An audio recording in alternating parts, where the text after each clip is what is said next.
What's the most important thing you need to do if you're applying for disability, filling out Form SSA 3373, and if Social Security schedules you for what they call a consultative examination, also known as a disability exam? That's the subject of my talk today. So if you are involved in the disability process, you'll want to watch this video to the end. Hello, I'm John Foster. I'm a medical doctor who does Social Security disability exams. And as usual, everything I say reflects my own opinions based on my own experience and study, and not the opinions of the Social Security Administration or any other medical body. Now, disability has two components. Component one, you have medical problems. Component two, those problems interfere with your ability to work. Put them together and you have the two components that make up medical disability. Those medical problems can be physical or psychological, or some combination of both, but they must interfere with your ability to work for you to be approved for disability. An example of a condition that almost never interferes with a person's ability to work is high blood pressure. From reading the comments to my videos, it's clear that a lot of people are still uncertain about the disability exam process.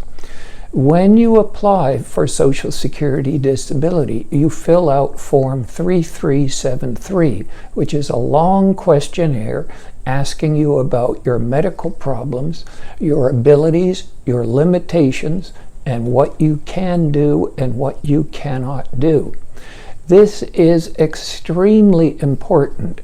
I see so many people who fill it out with a scribbled line or two, and it's totally inadequate and seriously hurts their chances of being approved. After they've received your form, Social Security collects your medical records. So it's important that you provide the contact information for any doctors that you've visited, any emergency departments you've visited, or any hospital admissions. Then a Social Security reviewer goes through your medical records, and often at that point they either approve or deny your claim.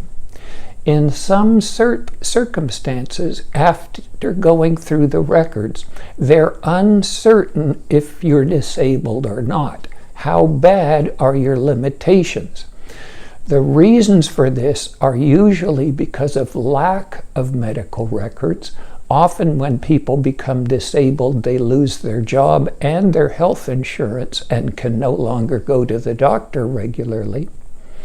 Out-of-date medical records, it's best to have records within the past year or two, and confusing and conflicting medical records when different people give different opinions that are conflicting with each other in the record.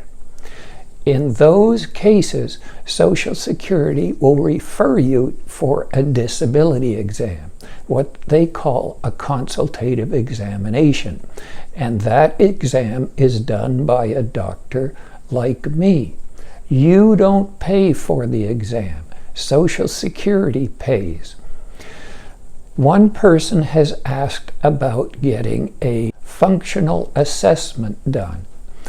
A functional assessment is a topic of one of my previous videos titled How You Can Enlist the Help of Your Physician with Your Disability Application.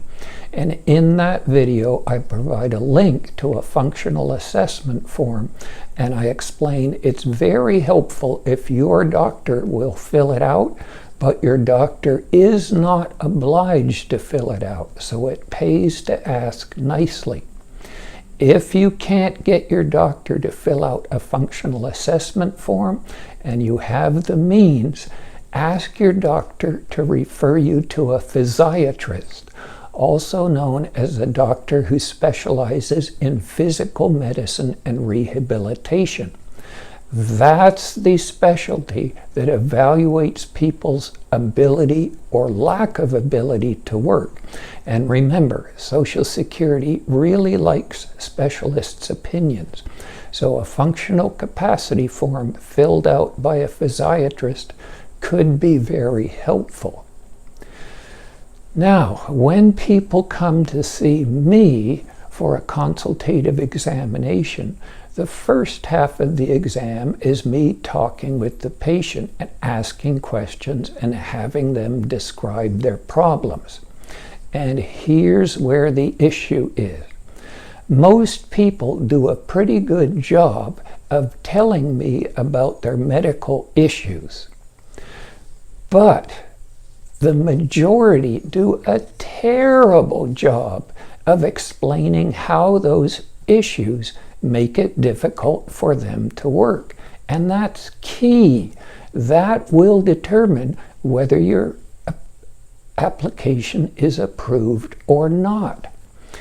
You need to be able to describe how your problems limit your ability to work, because it's actually rare that I can determine from the exam alone what a person's limitations are. I'll give you an example of a case where I could. I had a younger man come in who told me that he'd been born with no legs. And I asked him if he wouldn't mind taking his shorts off so I could get a good look, and he did. And sure enough, he had no legs at all. That, in Social Security's terms, meets a listing. He qualifies for disability based on having no legs. But again, that's fairly rare. Let me tell you about a medical problem I had for most of last month. I had the most common medical problem I see in Social Security disability patients. I had low back pain. So, was I disabled or not? You have no idea. You don't have a clue. Let me tell you how it limited my ability to work. You may be surprised to know that I don't just sit at a desk. My job involves the ability to sit, stand, walk, speak, hear, lift, carry, handle objects, remember, concentrate, and interact socially. That's quite a few of the activities Social Security considers essential. And to list them, those are the ability to see, hear, sit, stand, walk, lift, carry, handle objects, speak, travel, understand, remember, concentrate, persist, interact socially, and adapt. Well, let me tell you how the low back pain limited me.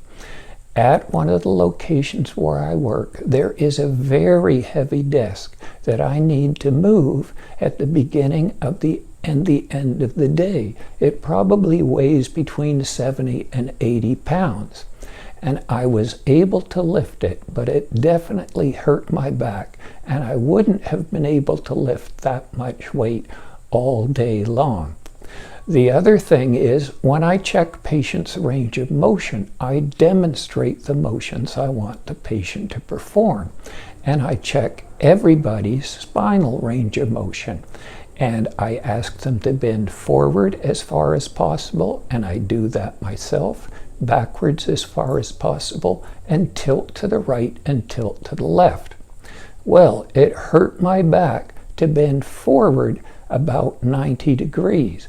It was unpleasant, but I managed it. That was the sum total of my work-related limitations due to my low back pain, and that would not qualify for Social Security disability. I had some other limitations, mostly related to exercise, but I won't get into those now. So, what you must do before you fill out Form SSA 3373 or before you go for a disability exam, you must figure out all the ways that your problems limit your ability to work. What I often see in Form SSA 3373 is some variant of "I can't do anything because of my condition." Well, that's a totally useless statement and provides no guidance as to whether the person is disabled or not. You need to be specific. If you're, for example, if you have pain in your knees due to arthritis and it interferes with your ability to stand and walk and go up and down stairs or up and down a ladder, you need to put that in the form or tell the doctor at your exam. Both of my knees hurt and I can only stand about 15 minutes due to pain, and I have a great deal of difficulty climbing one flight of stairs due to pain, and I can't use a ladder.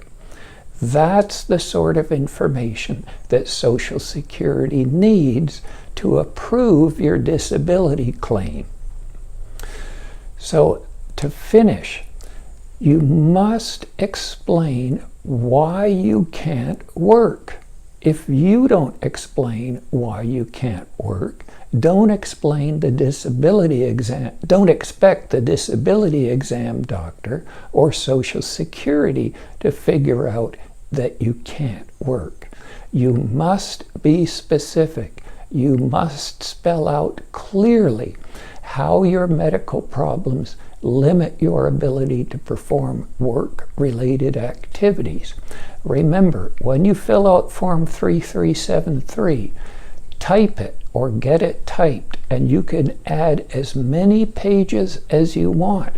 You should write a short story about your condition and how it limits your ability to work. If you do that, you will greatly increase your chances of your disability application being approved. Well, I hope this has been helpful, and as always, remember, if it happens, it's possible.